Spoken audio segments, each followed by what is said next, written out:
I'm live. Am I live? Let me see here. Am I live? What's up, y'all? What's up? I'm gonna have y'all on here joining me while I go live here. I wait for some people that's gonna jump in.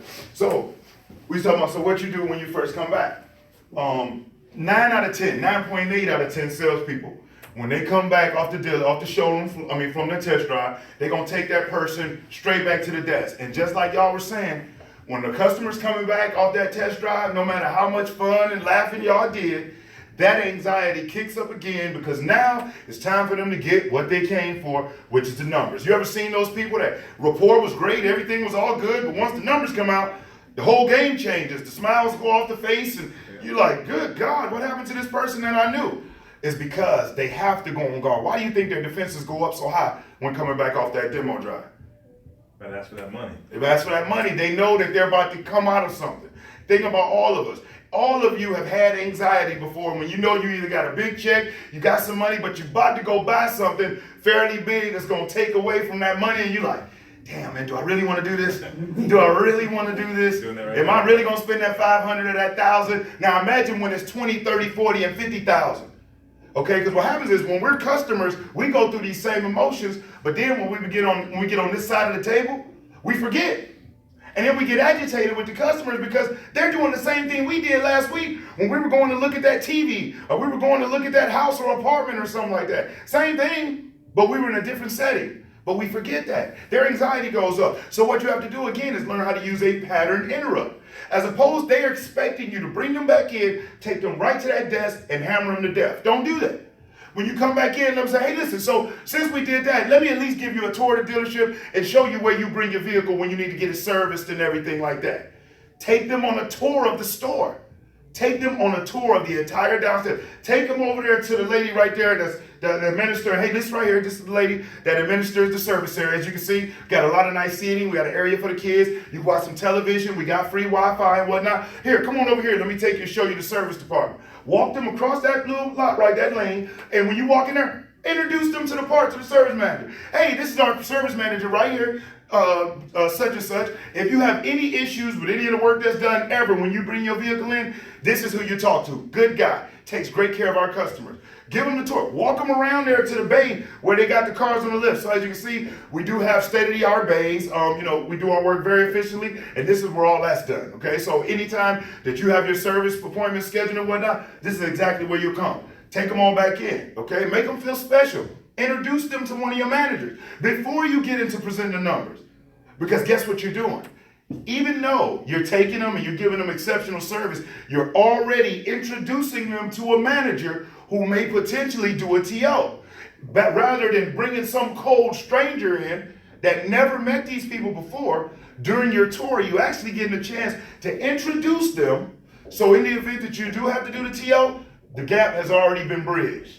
Okay? You gotta know how to think outside the box with this, fellas. This game is chess, it's not checkers. And as salespeople, we try to minimize what we do for our sake, not realizing every time we minimize something for our sake, it costs us money. And then we blame the customer and say, oh, they wanted me to drop price to do this. No, we didn't give them a good reason to see the value and maintain the price.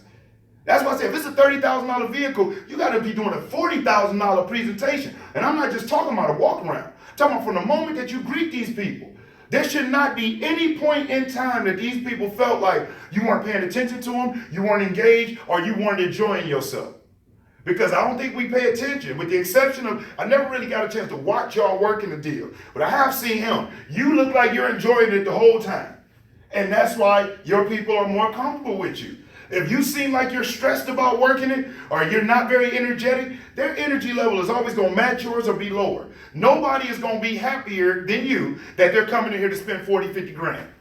They're not going to be sitting there like, yes, I'm so excited about dropping this 47 on this. Woo, yeah, come on, Zach. No, they're not. So your energy has got to be there to feed to them. It's like when I'm training. When I'm training, I always have people tell me they can feel charged up. And I say, you know what that is? That's me giving my energy to you. It is literally transferable. And I say, when I walk out this room, you have to find a way to replace my energy to keep that feeling. To keep that feeling. Because that's what it is. It's your energy and my energy mixed in together. Same thing happens when you're with your customers too. It's your energy and their energy mixed in together. So if your shit is low and their shit is low, you got a real low experience, which means you ain't making no money and you probably won't make a deal. But if your energy is high, even if theirs is low, you can pull them up a couple notches, okay? And kind of get them out of that run element. We were talking earlier, think about it. Most people live very basic routine lives. They wake up, they go to a job that they probably don't like. They do a task that they do every day the exact same way. They get off, they go home, and they do the same thing over and over again. So there's no real excitement in a lot of people's lives till they go on vacation or something like that. You literally have an opportunity to give these people an exceptional experience. People should walk out like, yo, I've never had an experience like that of buying a vehicle, ever. Never even seen it. Didn't even know that that was possible. You know, that's what it should be like, and it's possible. So when you get them back in, give them a tour. Make them feel like a star. Introduce them. Make them feel special. When have any of you ever been walking around someplace and introduced to somebody? You ever had it happen to you? Remember, the name of the game is about being different, not being like everybody else. There's nothing cool about common. Anybody know what the average household income is in this area? I looked it up. I think like 28. It's like 26 for a family of 4. Family of 4. How many of you are looking to be common? Not very many, right? So bring them back in, you give them a tour. So now that we give them a tour, it's time for us to sit down. Okay, now when we go on to present these numbers, how they're being presented is everything. Okay, what type of energy we got, what type of influence. So what I'm gonna do, so when I'm presenting these numbers, so if Zach is my customer, number one, and we might have covered this before, but most people come in, guys are presenting the numbers, they got the sheet like this, they take the sheet, they lay it down on their desk, and then they sit down and they start talking. While you're talking and that sheet's on the desk, what do you think that customer's doing? Trying to beat.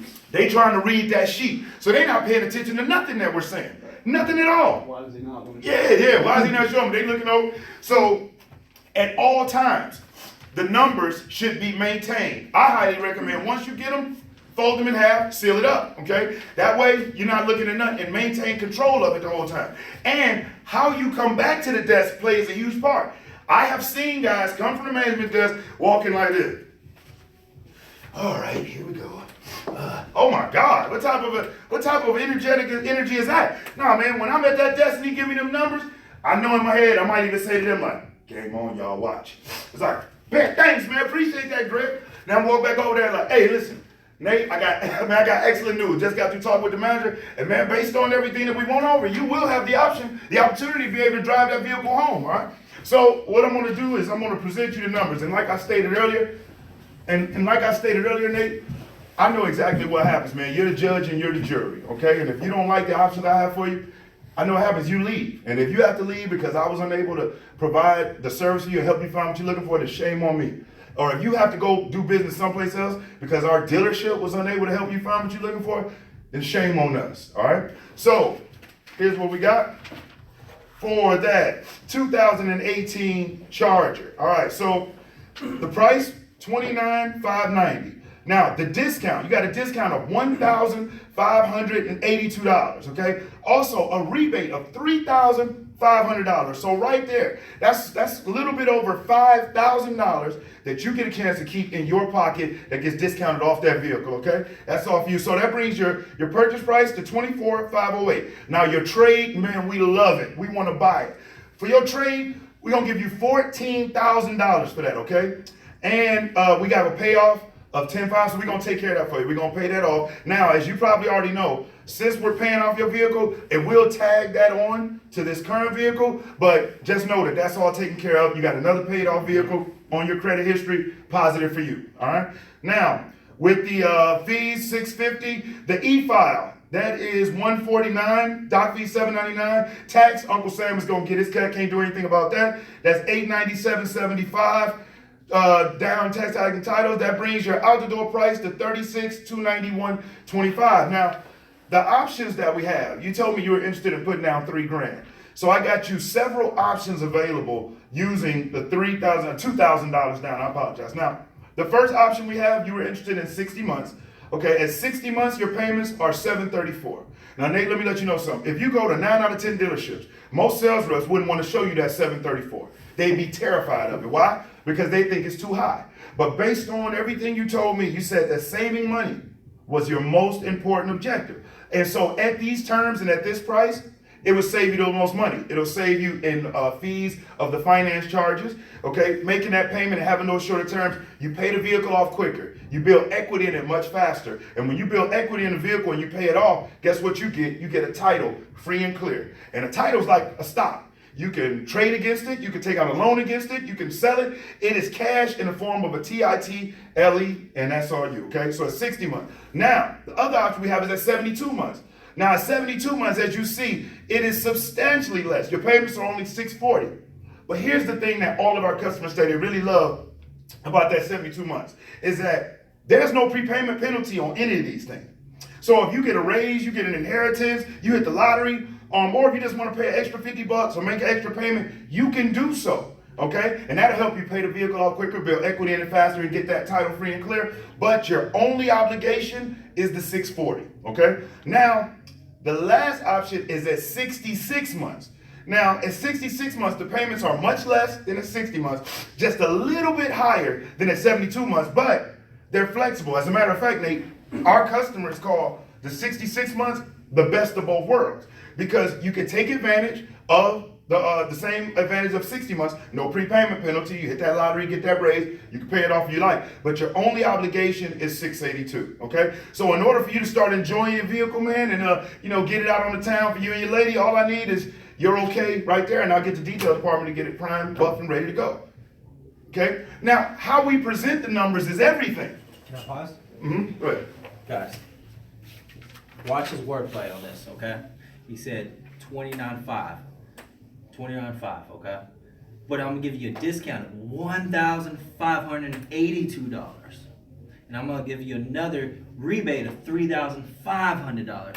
See what he's doing? That brings it down to 24.5. But when there's good news, you want to use, notice how I said 29.5 starting fee, but I'm gonna give you a discount of 1,582. And if you go down to trade allowance, he didn't just say 14. He made it seem like a big number. $14,000 for your trade. I just said, look, your trade, we love it. We want to buy it from you, man. We're gonna give you $14,000 for that. And that makes a difference, really, too, because 14. When you just say we're gonna give you 14 for a trade, or we're gonna give you $14,000 for your trade, yeah, it's draw it more out. play. Anytime they're getting the benefit of a discount, a rebate, or you blow that up because that's real savings for them. And if they do have some negative AM where you're paying off a vehicle, take that time to say, Nick, I'm sure you already know this, but since we're paying off your vehicle, we're not gonna tag that onto the back end of this one, but at least you have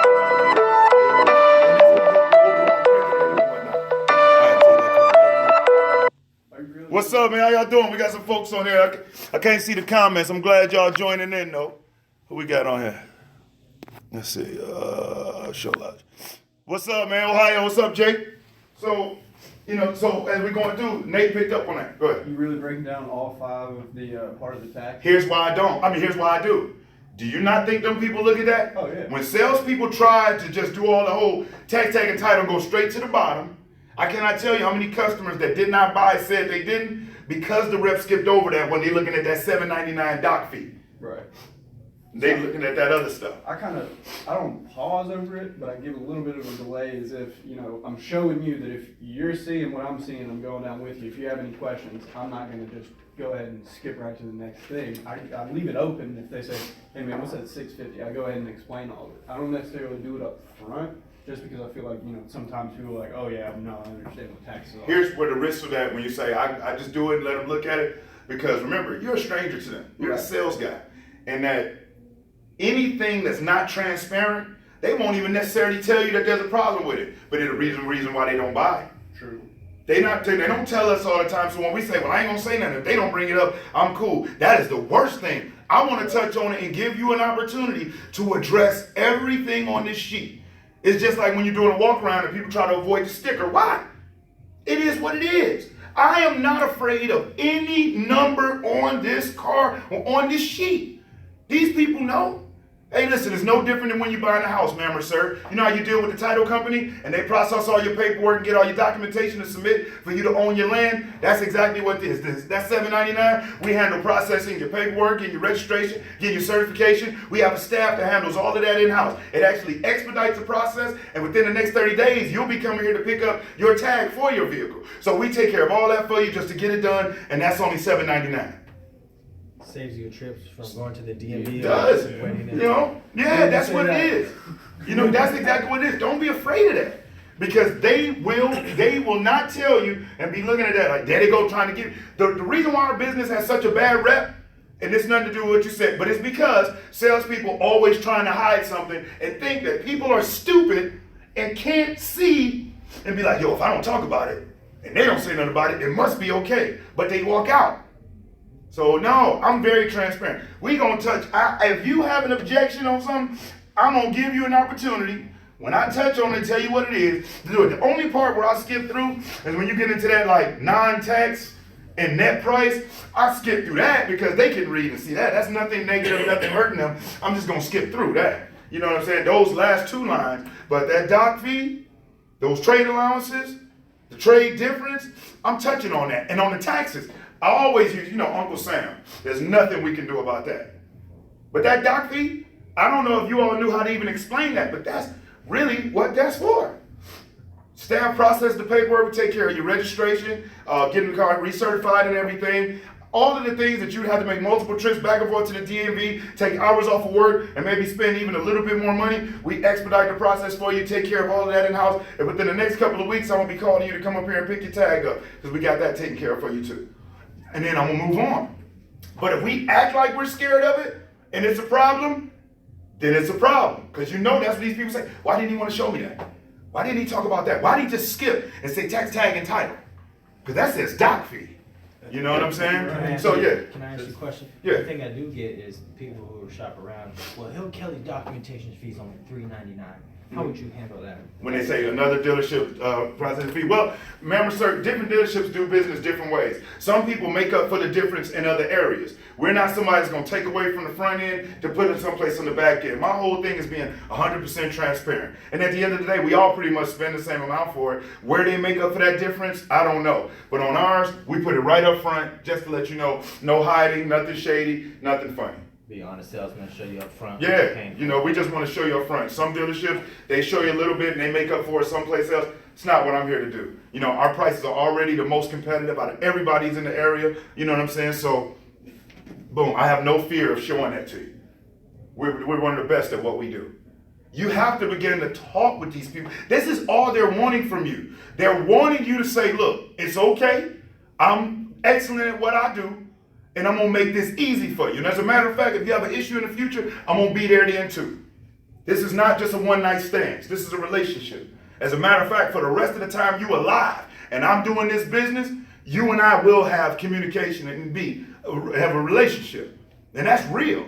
Every customer gets, like any people that y'all have sold, if you ain't got them in some type of an autoresponder or something that's touching these people once every month, once every 3 months, you're hustling backwards. You already earned their trust and credibility. And this is why people think that businesses grow from generating new business. It's not. Business builds by taking customers you have and developing them. Of course, mixing in new clientele. But it costs a lot of money to market to get new business. But when you got business, you learn how to work that. The better you establish a relationship with them, guess what? They know people who know people. And the reason why folks never get referrals is emails and stuff for Thanksgiving and Christmas. If you've been, if you remember the anniversary date, especially the day they bought, the anniversary date of when they bought. Man, your people's 6-month anniversary date. Every month, you should be sending these people a message for the anniversary date that they got their car. 1 month old, 2 months old, whatever it is. This thing ain't angling right for me. Y'all see me good on there? Y'all good? Let me get my comments up. Some of the guys camera shy, they not on here. Do this. Leave your phone up right here. Well, I want them to see y'all too. That's a little bit too close in my grill. I don't want to. Sometimes people complain. They say, "Dude, your lips are too big. Have the camera way up in your face." People really put some crazy comments on this stuff. All right, so. You don't have to do it so close. All right, I'm back. All right, y'all. I'm gonna put it right here, y'all. So that way we're gonna be just live and direct. I'm sorry I'm right up there in your grill. So hopefully it's not too up there on you. But yeah, that's what it's about. It's about the show. And so when people come in, they say, man, I hope to get a deal, or I hope to make $5,000 this month. Don't hope shit. See, I don't hope to make $30,000 or $40,000 or $50,000 a month. I expect it. I expect to make 7 figures every year. But I know that for me to do that, what I have to do, I have to put in a 10-figure effort. If that makes sense, okay? So, if fellas, this is where it goes back to, if you know in your heart of hearts that you've been selling as well as you have been, but you know you have not done very much independent training and stuff and real skill building, understanding the psychology of sales. Sales is psychology. People buy 90% based off emotion and they back it up with 10% logic. And this is why every dealership has that 1 or 2 people that know everything about the vehicles, everything like a Mark, but can't sell one to save their life. Know everything about it from the front end to the rear end. Can tell you everything, but cannot pay somebody to buy a vehicle. Because while they talking about the torque and the turn ratio, the customer's over there like, I don't even know what the hell torque is. I thought that was a movie. You know what I'm saying? I just want to know is the gas mileage better. Let me get the hell out of here and go deal with somebody that I can understand. Okay? And that's the name of the game. Selling is psychological. But the first part of psychology is with you. This is where we mess up. How can we work to educate, persuade, and get customers to want to buy from us when we can't even educate and persuade ourselves to believe that we are true champions, winners, and go-getters? To believe that, okay, I think so highly of myself that I have to build up my skills to match my expectations. See, when your belief in yourself gets so high, you can't wait to get to the next book or learn that next skill. Because you expect certain things of yourself. But people that have like low confidence in themselves and, shit didn't happen to them in their life and they got stuck and they say, well, I don't know. Nobody in my family's ever really been, or man, I don't really need much. Get that loser talk away from me. Why not? Every good thing that was put here, it wasn't just put here for me. It wasn't just put here for no Bill Gates or Warren Buffett or whoever the hell you want to say, Oprah. It was put here for all of us. But it's our job to figure out what we got to do to go get it. The bag is there. Most salespeople just scared to go pick up the bag. We spend too much time talking about why this person getting deals and how they getting fed and how they this. Man, screw all of that. If you focus on how somebody else getting deals, you know you ain't making no money. And think about it like this, and I said this before, McDonald's, Coca-Cola, 2 of the biggest companies in the world. Everybody knows them. Kids 2 years old know who they are. Take the name off the logo, put it anywhere up on the globe, everybody knows the Golden Arches, right? Well, why is it that McDonald's and Coca-Cola is on your TV, your radio, and your social media every hour, on the hour, 365 days a year? If everybody around the world knows them, kids that are 1 and 2 knows them, you can put an image up and everybody knows that company. Why do you think they're on your TV and your radio every hour on the hour all year long? It's because they know that the general public, with all due respect, have ADD. There's so much going on. The new technology, life, everything's happening. People don't remember. And so you have to make it easy for them to find you. It's like me on the internet. How do I beat out all of these super duper duper huge companies with my relatively small staff? And we kick all of their asses. Why? Because I'm all over the net. I'm all over the net. My trainers, they get it on the net. That's how. I don't leave it to chance for people to find me. I'm going to make it easy for you to find me. And when you find me and you like what I'm saying, let's talk a little bit. Let me come in there and show you how I take your team to another level too, or help you get to another level as an individual. Okay? But that's our objective. You have to do that. Because think about it, fellas, if you ain't willing to invest 10 minutes in yourself every morning, 10 minutes, if you're not willing to do that, how the hell you expect somebody to be willing to invest $30,000, $40,000? That's where the game is lost at. Salespeople want everything from a customer, but don't even want to give it to themselves. You feel me?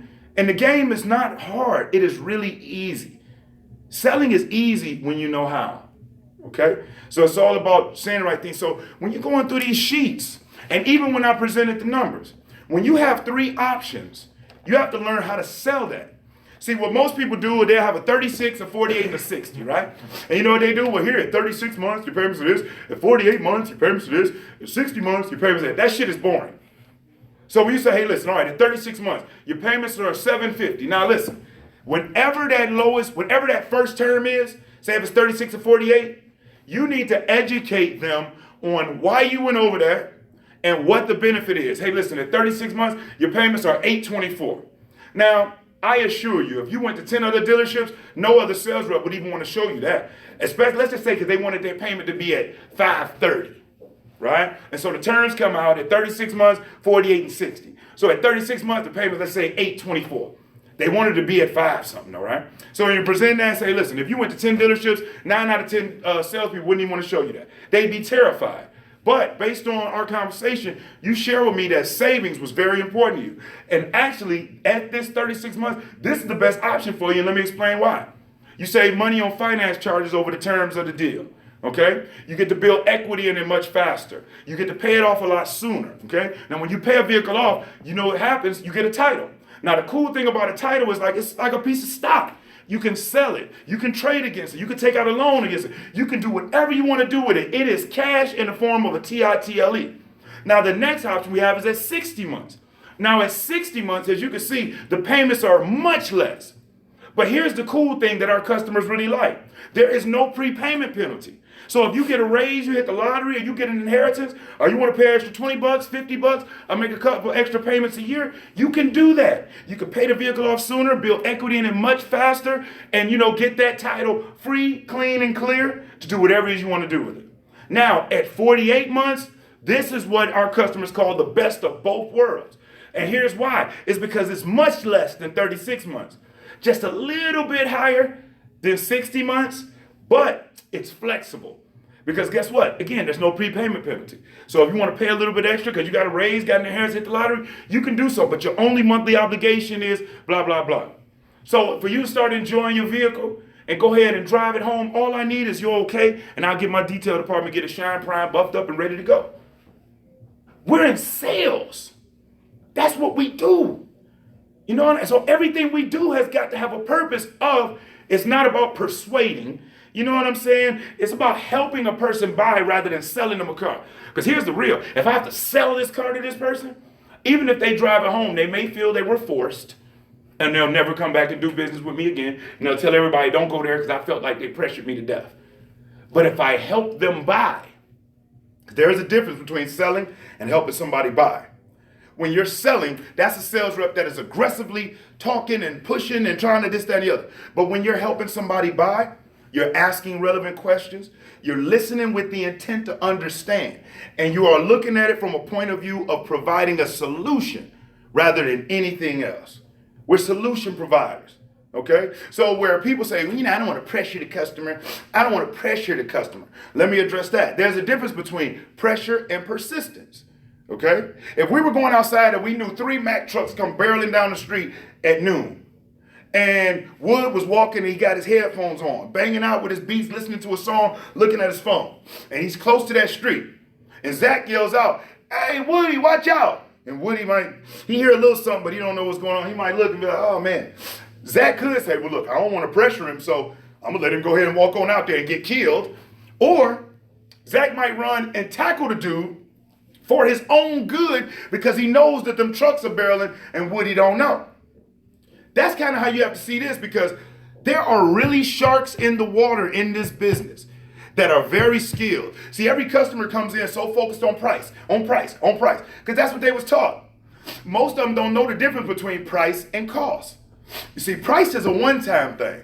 You can have a one-day victory. You go in there, you got the price that you wanted, but a real skilled sales professional, he knows how to structure that deal, discount it on price, all you want, strip that bad boy down to the bone, and when they go to resell it or trade it, guess what? It ain't worth what it's weight, or they got to pay to get the scratches out. They got to pay to get all of these things done and repaired because they stripped it down, all because this person only knew how to make a buying decision based off price.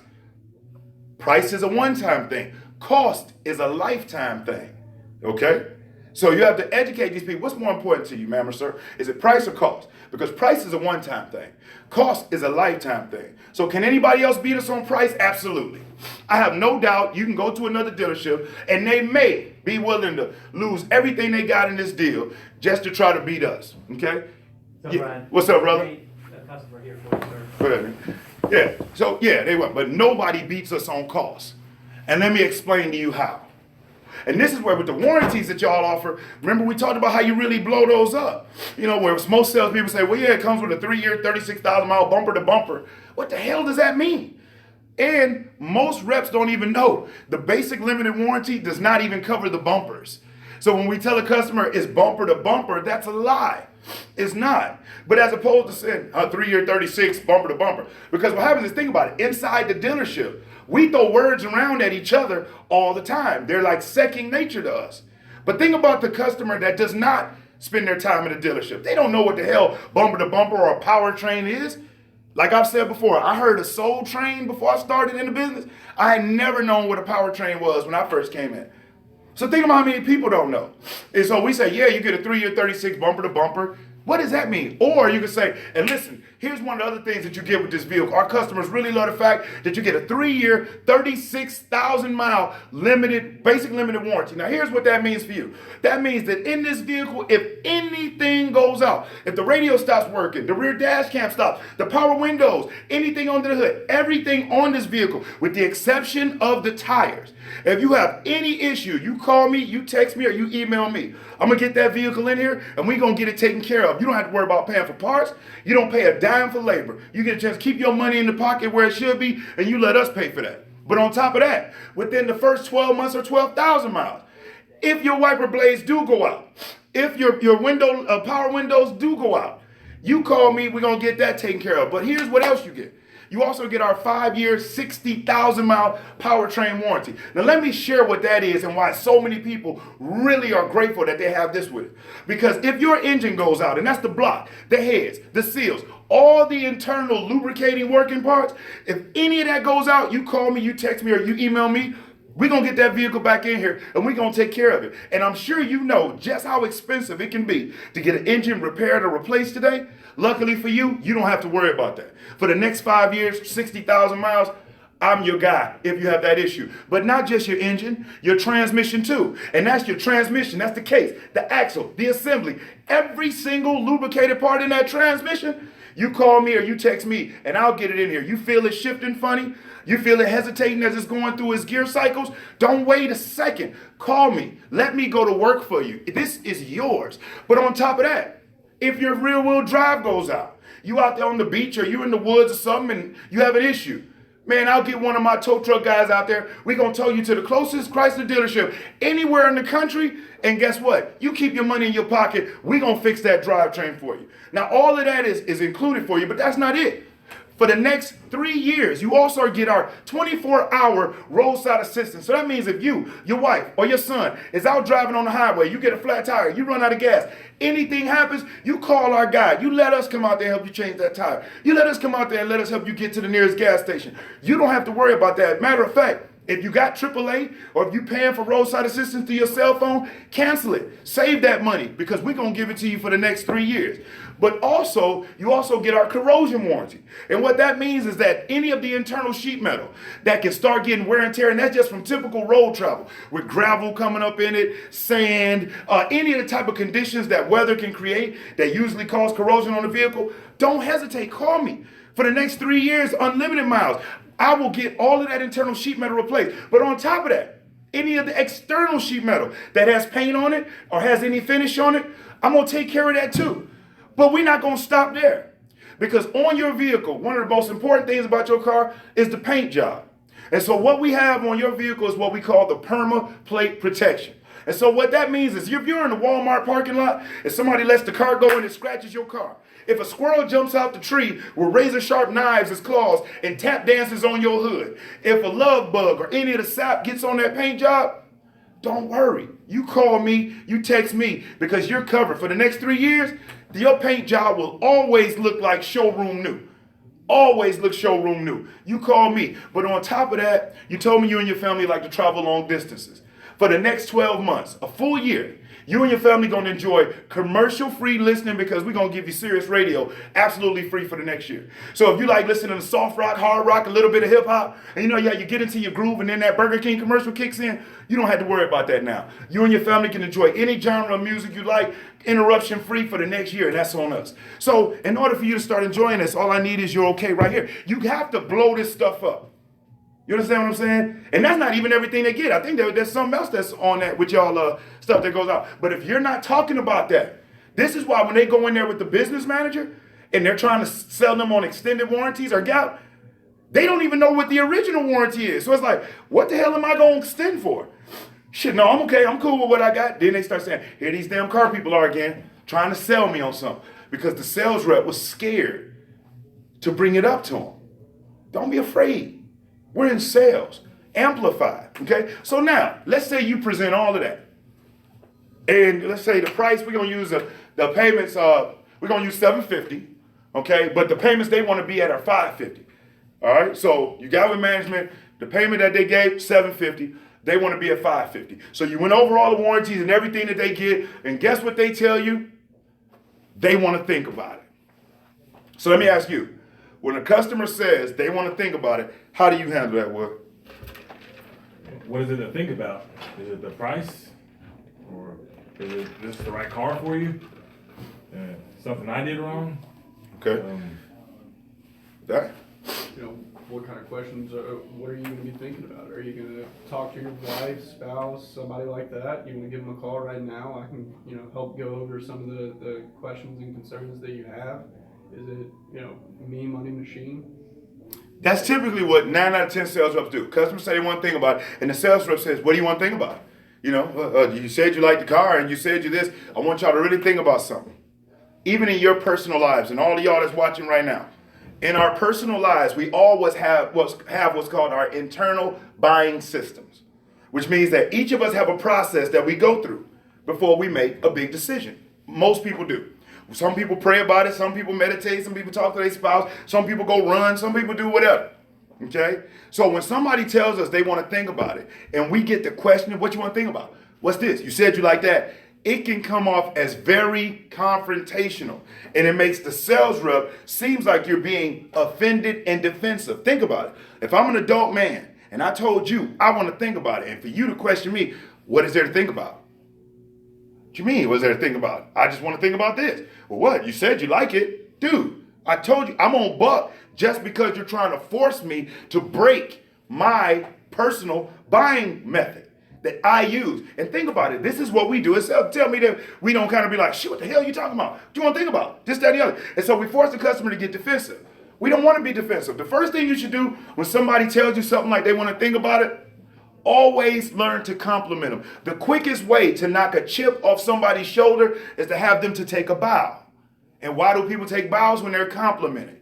Okay? So not enough customers are complimented. So when somebody says, I want to think about it, excellent. I totally get it, Zach. The fact you want to think about it lets me know that you're, you know, one of the smart customers that we've ever dealt with. Most people that come in, when they're going to make a decision like this, you know, they say they want to think about it, all right? And but typically when I hear that, though, Zach, somebody says they want to think about it, it typically boils down to one of two things. And I want to help me find out what it is with you. When a person says they want to think about it, it's typically because they're not interested, or they're interested but not quite sure if they're ready to pull the trigger. Which one of those is it for you? Not sure if I want to pull the trigger. Not sure if you want to pull the trigger. Great, that's excellent. Now, you know, the fact that you're interested but just not quite sure if you're ready to do it, that typically boils down to one of three things. I call it the triple Fs. It's either because the vehicle's not the right fit, doesn't have the right features or functionality, or it's the finances. So let's find out and really just break down and make sure that you have everything that you need to make that decision. So Zach, this vehicle, is this the right fit? Did you like this vehicle? Yeah. You like it, okay. Now as far as the features, the Bluetooth, the rear dash cam and all of that, the sunroof, were the features great for you? Did they do everything you wanted them to do? Yeah, just a couple things, but that's neither here nor there. The couple things, what are those? Blind spot monitoring, Blind cross spot. protection. So, but still, if doing that and you get the person to say that, okay, blind spot monitoring might have been the one thing that could hold them off. So as we go to that. Now, in the third F, the finances. How are you on the finances? The payments and everything okay for you?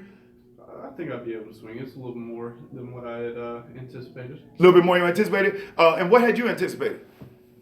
You said 750. I was thinking more 675 was the most that I'd go. I was really comfortable around 650. Okay, you know, so the payments that we had at 750 and where you were more comfortable at was around 675 a month. You know, Zach, if I was you, you know where I want to be? I'd want to be at 675 too. All right. So let's look at that though, okay? And you know, one thing that I do ask is this, Zach, if I can show you how that $75, this vehicle itself will either pay for itself or give you far more in real cost savings than that $75 difference. Are you at least willing to listen and learn how it might be beneficial for you?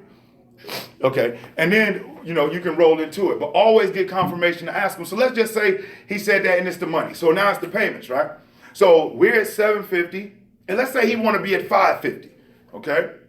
One close that you can use, and I want y'all that's watching this to really peep game on this one, because this is one of the most, it's a very effective close that is using real information, actual data.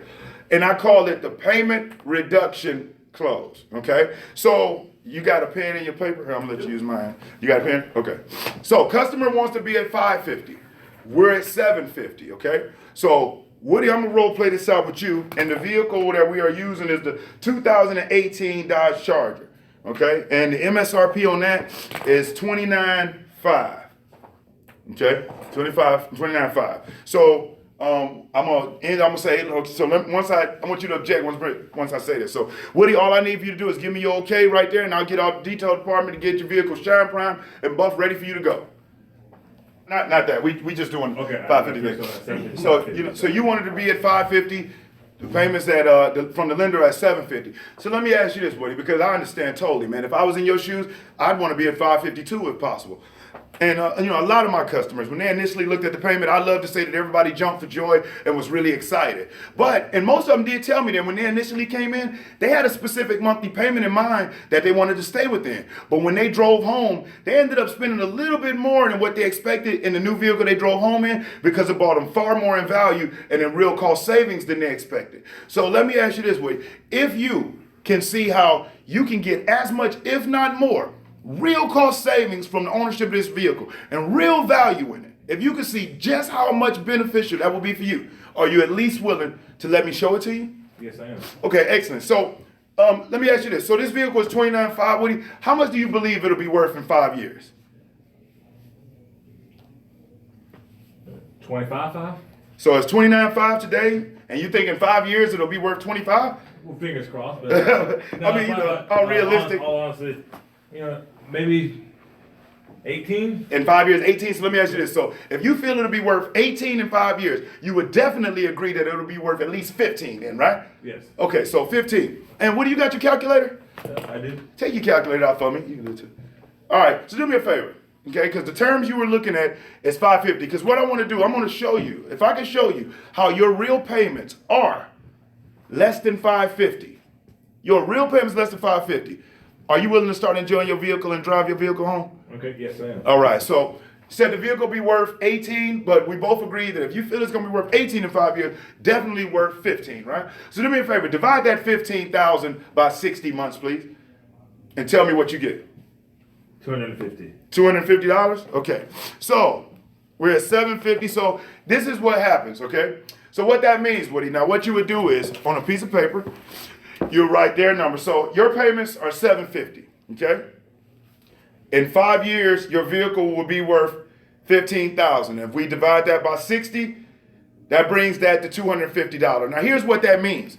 That means that in every payment that you make to your lender, a portion of that goes to your lender and to your principal, but another portion of that goes into what's called like a micro savings account in the form of a title, okay? So a portion of your payment is actually put up in the savings account that'll be given to you in the form of your title in the next 5 years. So if you take this 250 and you subtract 250 from the 750, okay, that gives us $500. So what that means is that your actual payment to the lender is only $500, and that other $250 is being put up in that reserve that the lender is going to send to you in the form of that title that's worth 15 grand. Are y'all following me? No. Okay, let me break it down again. I think I kind of see what you did. Let's break it down again. Okay, vehicle's worth $29,500, right? Yeah. Okay. So here's what I'm doing with the customer. To show a person what their real payment is. When a person pays off a vehicle, what happens? They get a title, right? So here's the deal. So a person, they want to be at 550, the payments are at 750. So my responsibility is to show them that what they are really paying is less than the 550, okay? So to do that, I would say, all right, Mr. Customer, so if I could show you that your actual payments are less than 550, are you willing to start enjoying your vehicle and drive it home? Say, yeah, excellent, all right? So let me ask you, the vehicle today is worth $29,500. What do you think it'll be worth in 5 years from now? They might say 18, 17, no matter what they say, I always go $2,000 or $3,000, at least $2,000 lower than that, okay? Because if you believe it's gonna be there, I know you'll believe it to be here, okay? So now, once I get that number, so let's say if it was 18, I take off 3, now we're at 15, okay? So now that $15,000 is what they believe the vehicle will be worth in 5 years. So what that means, in 5 years, when that vehicle's paid off, they will have a title that's worth how much money? $15,000, right? $15,000. Now, I want y'all to think about this as really smart guys. For them to get a title sent to them worth $15,000 in 5 years, what that really means is that a portion of their monthly payment goes to the lender, and then the other portion is put up. And then the other team, you take that number, you divide it by whatever the months are in the terms. So let's say if it was 48 months, or we'll keep it at 60 months. So 15,000, you divide that by 60 months, right? So you'll get the $250.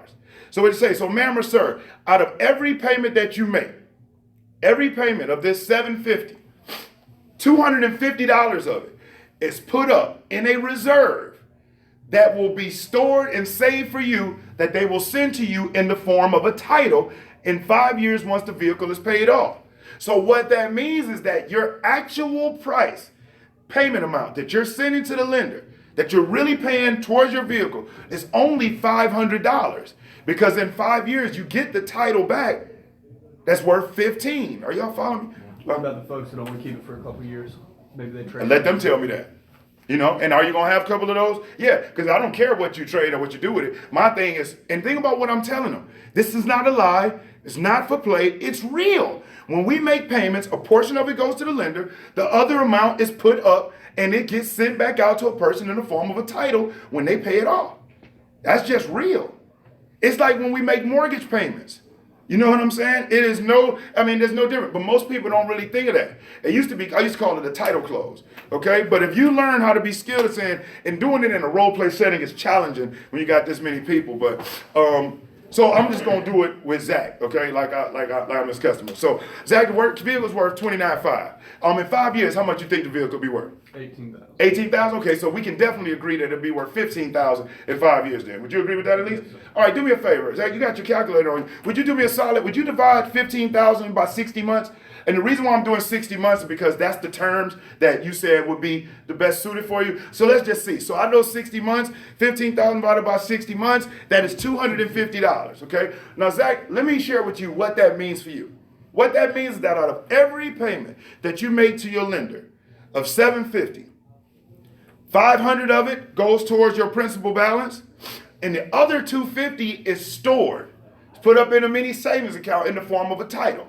Now, like you and I just agreed, in the next 5 years, that vehicle's going to be worth $15,000, which means they're going to send you a title that's worth $15,000. So in actuality, only $500 of your payment, of your real money, is going towards that lender. The rest is being stored in a reserve for you. And you know what a title is, like a piece of stock. You can sell it, you can trade against it, you can do whatever it is you want to do with it, but it is yours. It is cash in the form of a title. That's real, okay? And you'd be amazed at how, and I got a video on it on my YouTube page where I really break it down a little bit more. You'd be amazed that when you can sit down and you can educate somebody on that, how many customers will say, damn, okay, that's true. Because it's real. It's not a lie.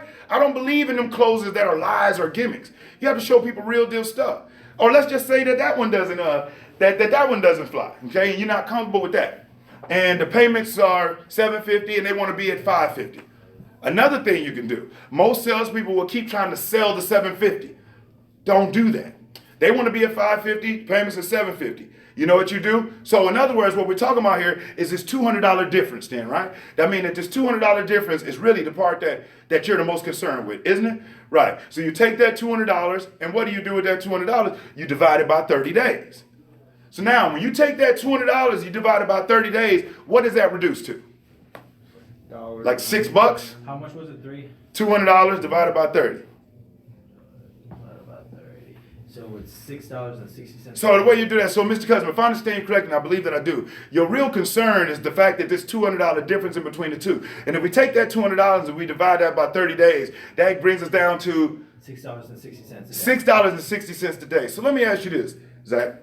You know, as you and I spoke earlier, you told me that you really like the vehicle. You feel like your family would enjoy it, the safety features, all the benefits and real savings that it does.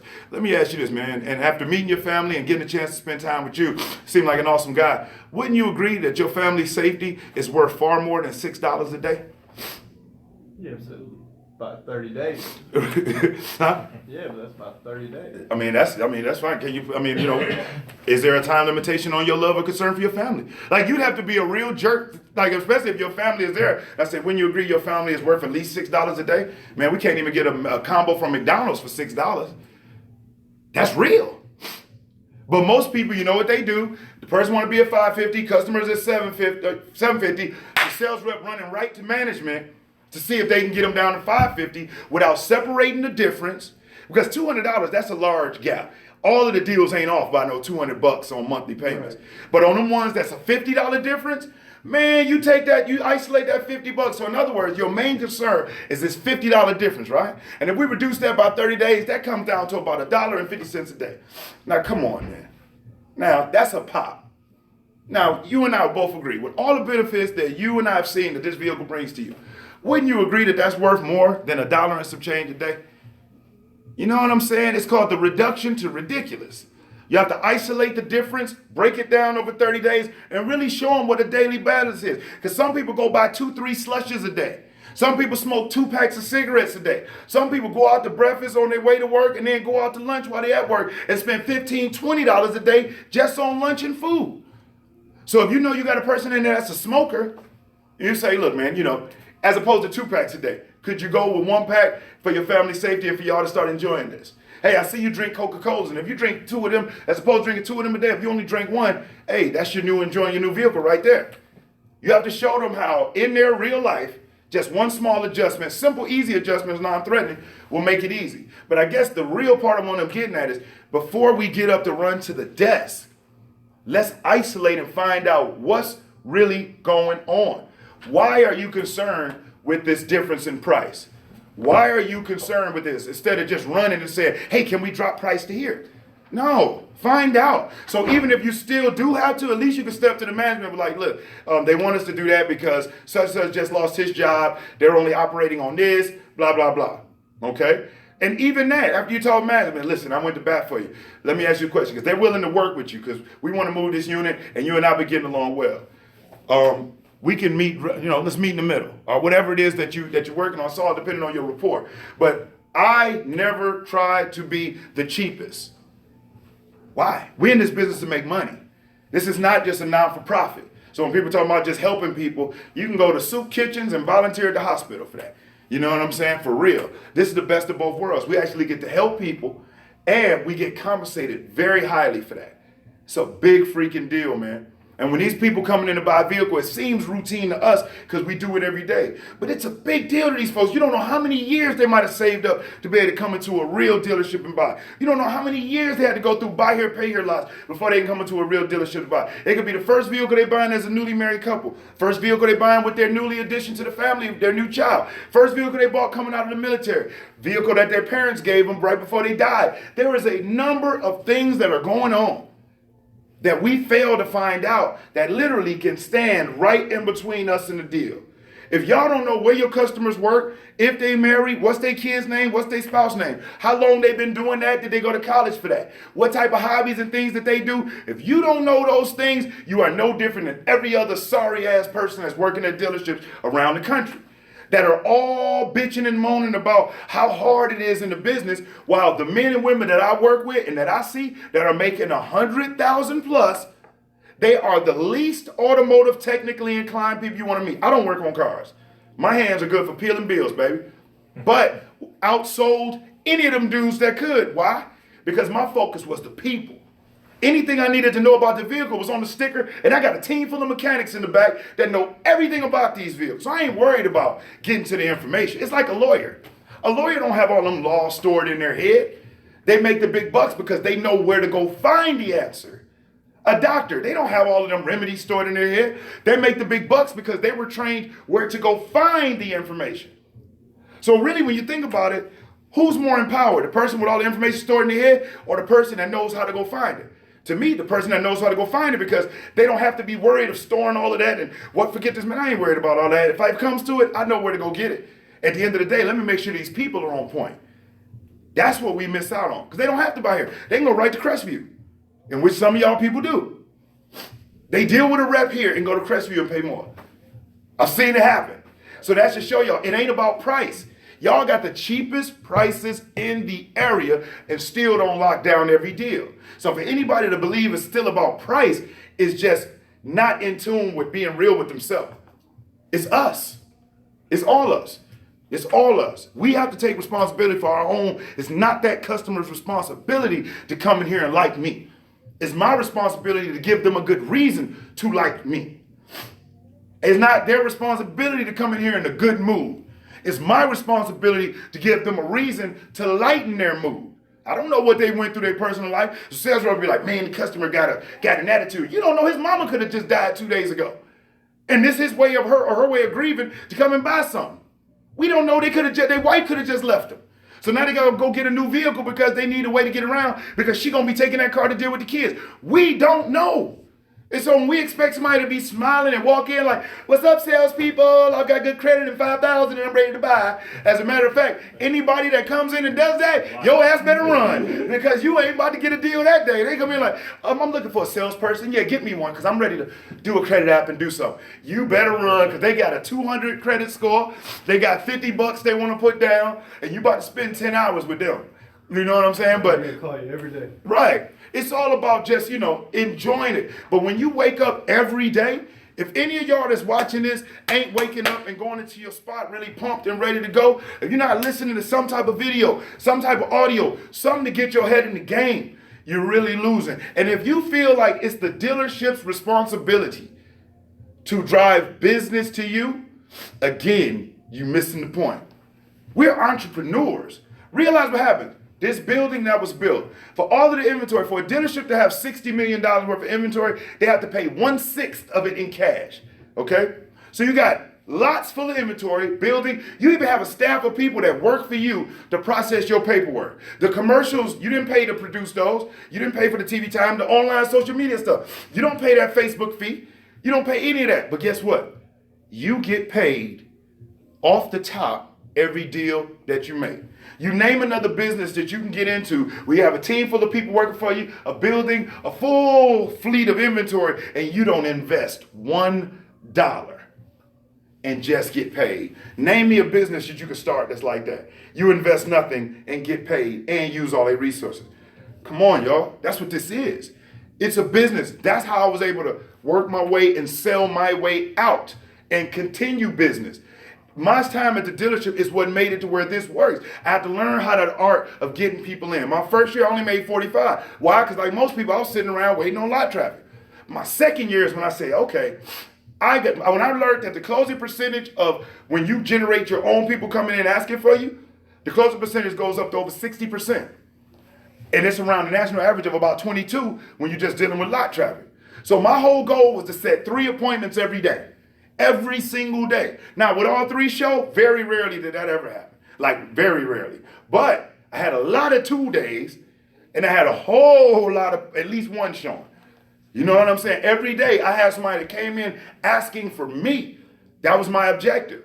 I was in more control of my income then. Because based on my statistics and analytics, I knew if I put this amount of money in, this is what I'll get. So I could budget my months. But when you just did it on lot, y'all know what life is like that. That's very uncaring. Your girl want to go on a vacation. She like, hey, we going to be able to go? You like, ugh, we got to wait and see how this month go. Got to see how them sales do. Why? Because you're at the mercy of the flow. If y'all not willing to learn and invest $100 on Facebook or in some type of publication, the fuck are you doing here? Again, you don't want to invest $100 in yourself, but you want customers and a company to invest thousands? For you? Come on. And I have things that I can give you on, man, especially on Facebook. Guys, Facebook is by far one of the most targeted ways when you create a Facebook ad. You can literally go in there and say, okay, because here's what happens. When people do a search on their tablet, their cell phone, their laptop, it's data mining, data sharing. Every time you search for something, that information is shared with Facebook, okay? through the app that you're using, it knows every site and search that you did. You ever notice that when you get done searching for something on Google on your phone, go into your Facebook page and start looking at the ads and watch how you see how the ads that are shown are relevant to the searches that you just done. Watch. You can go onto Facebook and say, I want people who make an income of $60,000 a year that are interested in buying a Chrysler, that live in Niceville, Fort Walton Beach, between the ages of 25 and 40. Dude, you really can get specific. So guess what? The only people that your video that you might shoot promoting yourself or whatever, the only people that see that are people that make between $50,000, $60,000 a year, are in the area, were looking to buy a Chrysler 300 or whatever. Because you can even get specific in it. You can put Chrysler 300, Dodge Charger, Challenger. It has all of that. And so guess what? You're right in front of people real time with your video. Hey, this is Nate over at Chrysler Jeep Dodge at Fort Walton Beach. Want to say I really do appreciate you taking the time to check out this video. Come on down and check us out, man. Good credit, bad credit, no problem. We got the best prices in the area, bar none. I'm Nate. Come see me. Nate. I'm here today. My number is. Boom. I have your number show up. Don't cost you but that little bit of money. Even if you just did that and threw the shit up on YouTube. You know what I'm saying? And shared the link on Facebook. Whatever. But guys, y'all gotta, if you're not taking 3 to 5 videos of yourself every week, you're not hustling. If you're not snapping photos 3 to 5 every week to put on your page, you're not hustling. If you're still prospecting just by making phone calls, you're not hustling. Them same names that they give y'all to prospect, 9 times out of 10, they got Facebook pages too. Why not go in there and shoot them a message? Because they ain't going to pick up the effing call from a number they don't know. How often do y'all pick up sales calls? All the time. We have to now, yeah. No. I'm not talking about here at the dealership. On your personal cell phones. All the time. How often do you pick up all sales calls? Every single one. Very rare. That's as rare as the person that you say with the 2-3 years that might buck. That's rare. That is. How often you pick up sales calls from other people? Well, I mean, I don't know who. Telemarketers and stuff like that. That's Yeah. what, if you know it's a salesperson, do you pick it up? Actually, If you know it's one, do you pick it up? I said I take that back. So I applied for health insurance probably like a month ago, and within 2 days, it called like 53 times. And so I'm like, oh my god, they call us sharks. Right. They off the chain. So the reality is, most people don't pick up that sales call. That's why they don't even want to get a number to the dealership. And once they know, because most salespeople make calls and say, hey, what's going on? This is Brian over at Chrysler Jeep Dodge Fort Walton Beach, and I just want to touch base with you. Stupid, all dumb, all bad. That's just the worst way you can call a customer. Hey, can I speak to John Smith? Yes, John, this is Brian Maxwell with Chrysler Jeep Dodge at Fort Walton Beach. How you doing today? All stupid. All horrible calls. And this is what salespeople do. Matter of fact, most people that be prospecting, you got to make your $20, $30. Most salespeople, when they dialing, they are praying to get a voicemail. They hope nobody picks up. Matter of fact, the moment somebody picks up, it's like, oh shit, oh my God, yeah, thank you, welcome, thank you, you buy, yeah, oh God, I know, how do I know, guys? I used to be in the game. So I know that when you're making them dials, the objective is just to get the dials out the way so nobody has nothing to say to you, clear out that task thingy or whatever you got in e-leads and get them off your ass. That's really what most salespeople's objective is. A lot of salespeople don't even believe that you can close any deals off of any of them leads. They think that they're all old. They feel like they pulled them bitches out of a white pages, or they're taking customers from like 3 years ago and bringing them back to recycle. Trust me, I know all of the thoughts, but it's all about how we call. Again, using that pattern interrupt.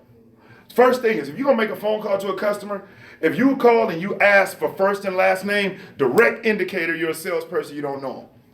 The objective is to keep them on the phone long enough where you can realize that I'm not here to hurt you, I'm here to help you. Maybe we can have a conversation about you getting in. That's your only objective. And you got a 15-second window when you make that call. Okay, so when people call and say, yeah, I speak to Woody Elwood, John Woodard, they'll be like, John Woodard, okay, this person don't know me. Anybody that calls and says Brian Maxwell, you don't know me.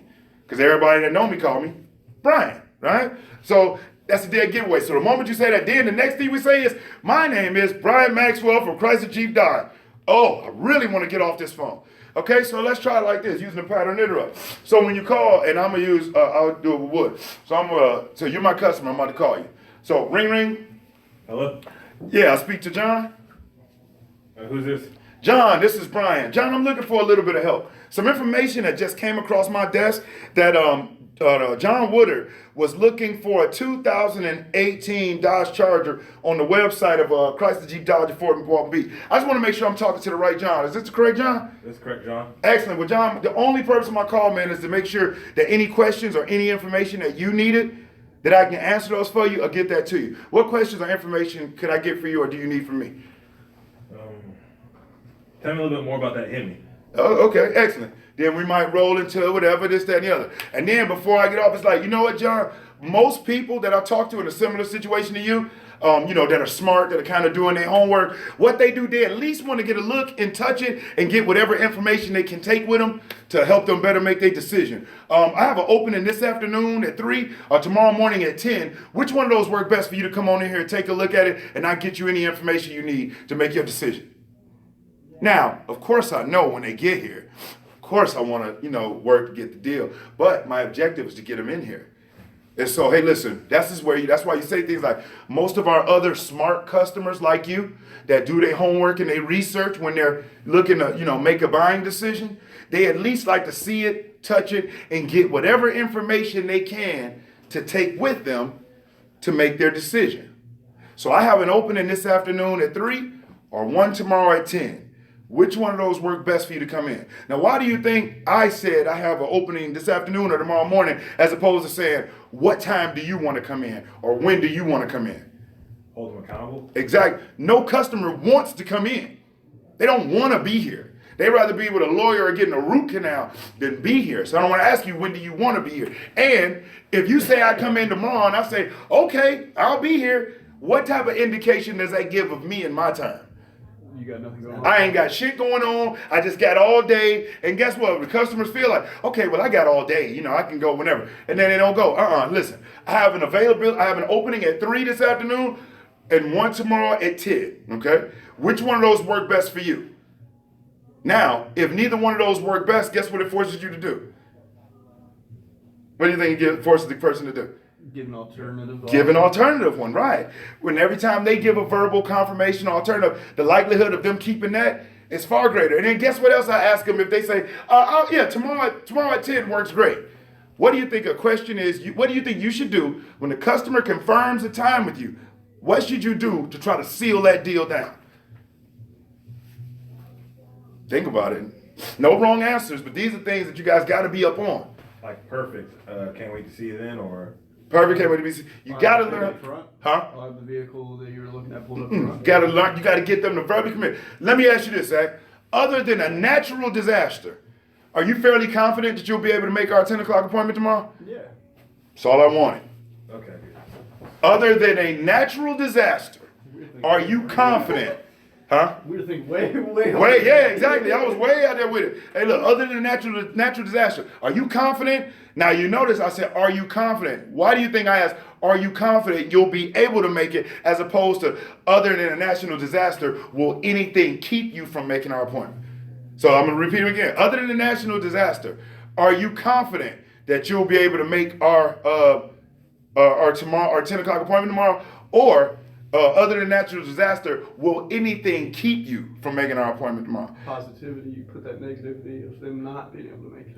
Right, well, here's the kicker, because if I say, hey, listen, other than natural disaster, are you confident you'll be able to make our appointment? The response is, if it is going to be, yeah. If I say, other than natural disaster, will anything keep you from making our appointment? Guess what they would have to say to that one? No. You feel what I'm saying? Will anything keep you from making our appointment? No, nothing to keep me from it. I'll be there. Versus, hey, listen, other than the natural disaster, are you confident you'll be there? Yes, I am. Rather than, no, nothing will keep me from missing it. You feel what I'm saying? Right. One is saying, yeah, I'll be there, as opposed to, no, I won't miss. That's why I say it's all in what we say. And if y'all haven't sat down and really went through your process literally in your mind, you know that your customers are going to bucket price. Just expect it. So if you're not setting the stage earlier on, shame on you. And what I mean by that is, you know that at some point in your process, we find out what monthly payment range they want to stay within, right? So you have to set the stage. And that's something simple like, hey, listen, most of my customers, they told me that when they came in, similar to you, They had a specific monthly payment amount that they wanted to stay within. But when they drove home, they ended up spending a little bit more than what they expected because the new vehicle they drove home in bought them far more in value and far more in real cost savings than they expected. So what type of monthly payment are you hoping to stay around? $450. Okay, boom. Then I'm gonna keep it at that. Now, the reason why that's important for me to talk about how other people, when they came in, they had a specific payment in mind. But when they drove home, they ended up spending a little bit extra because the vehicle bought them far more in value and in real cost savings than they expected. Okay? Now, later on when they buck at the price, which I'm expect that, it's not going to eliminate it. But when they bring it up, this way you go, you remember earlier when I shared with you how a lot of my customers had a specific payment in mind, but when they drove home, they spent a little bit more because the vehicle bought them far more in value and in savings than they realized? You know, if I could show you how you can get the same exact, if not more, real cost savings or value out of your vehicle, are you at least willing to give me a few minutes to explain? What they're going to say, F that, you better not show me how I'm going to be benefited. No, it wouldn't even make no sense. They're going to say, okay, let's roll. But you have to set the stage for that early, fellas. So you should already be talking to them about how other people have a specific payment amount in mind. But when they drove home, they spent a little bit extra because the vehicle bought them far more in value than what they expected. So what type of monthly payment are you hoping to stay around? $400. Excellent. Up to what? Boom. You know? And again, when they bring it up later, you remember earlier when I shared with you how a lot of our other customers felt the same way? You know, this is what we do, fellas. You have to learn how to bring up an objection early. You bring it up, block it like Matumbo, the trade value, and they don't have any idea of the game that's being played on them by Kelly Blue Book. So, what type of car you got as far as with that trade? All I did was just say that, and I'm gonna move on. And I want their mind saying, Kelly Blue Book, okay? And when they tell me that, well, I went through the Kelly Blue Book close with y'all, right? How to deal with the Kelly Blue Book there. How do y'all handle it? Kelly Blue Book. They, you know, the trade was too high. They went on Kelly Blue. I mean, they went on Kelly Blue Book. Y'all ain't give them enough for the trade. They want to get more for the trade. How do y'all handle it? Instant cash offer, and then kind of tell them that Auto Trader actually owns this, and turn that computer around and really explain and say, hey, listen, you went to Kelly Blue Book, excellent. A lot of our customers go to Kelly Blue Book and did the same thing as you.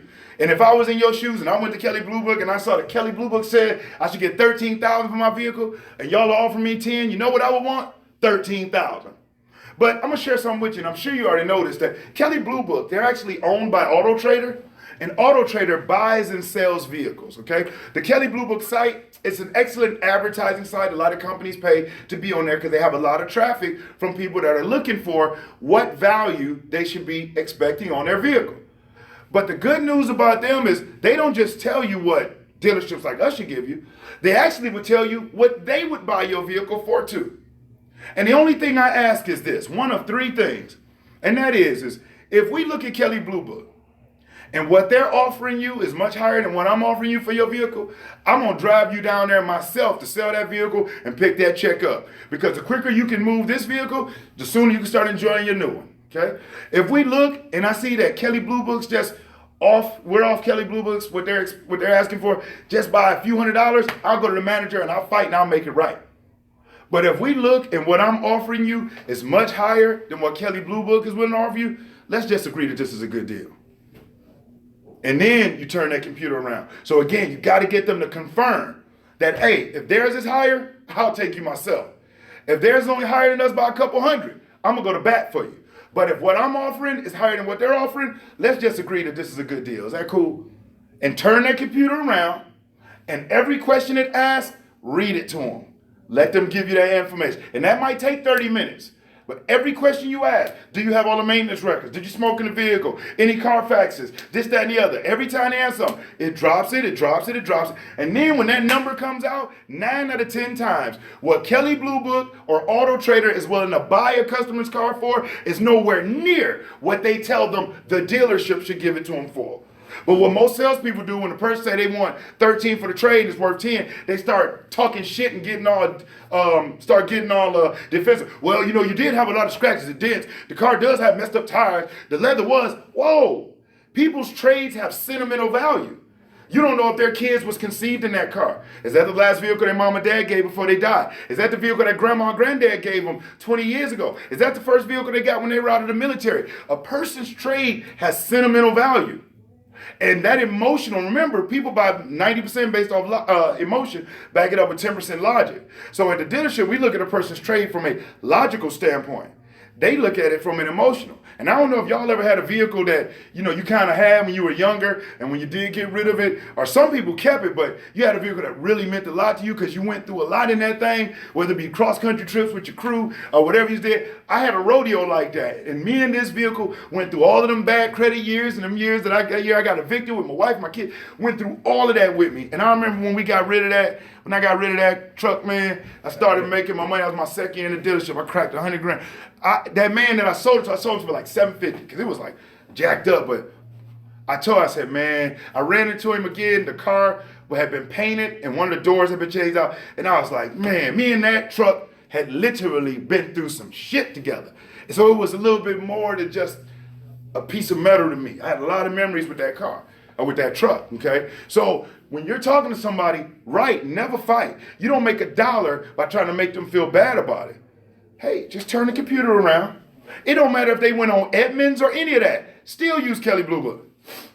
Take them through the questions because that's the point. It asks questions that most customers don't think about. All it initially says when they go on to get the price, say rate your vehicle, poor, good, fair, perfect. What do most customers put? Fair or good. It got 190,000 miles on it. The leather's cracking and they still put fair. Or good, perfect. Yeah, so Kelley Blue Book says you deserve $13,000, and that's with no scratches, no dents, all maintenance records. What they didn't tell you is that it had been in 3 accidents and got repaired. You know what I'm saying? And all this other stuff. They don't tell you that. So, right, never fight. Your objective should never be to offend, upset anyone. We don't make any money by making this person feel stupid, making them feel inferior, making them feel like we're better than them. It's quite the opposite. The money is made by making them feel that they are somebody special, by making them feel that they are intelligent, and making them feel that you are extremely grateful for the fact that they gave you an opportunity to earn their business. This is where you got to eat humble pie. You know what I mean? And that's real. Humble pie is what it's about. It's truly about helping these people make a smart, safe buying decision. Y'all with me on there? Y'all catching some stuff, picking up stuff? See if I got some comment. What time is it, man? 11:53. 11:53. Let's take a break, man. Let's take a break. I'm going to talk with my people on here. What's up, y'all? What's up? Who's still on here? Baton Rouge in the house. Here. Who's still on? Shoot me a message. Tell me what you think. We're going to take a break for a minute. Give me some questions. What y'all got for me? Anything y'all want to hear or talk about while we together? Give me some drink.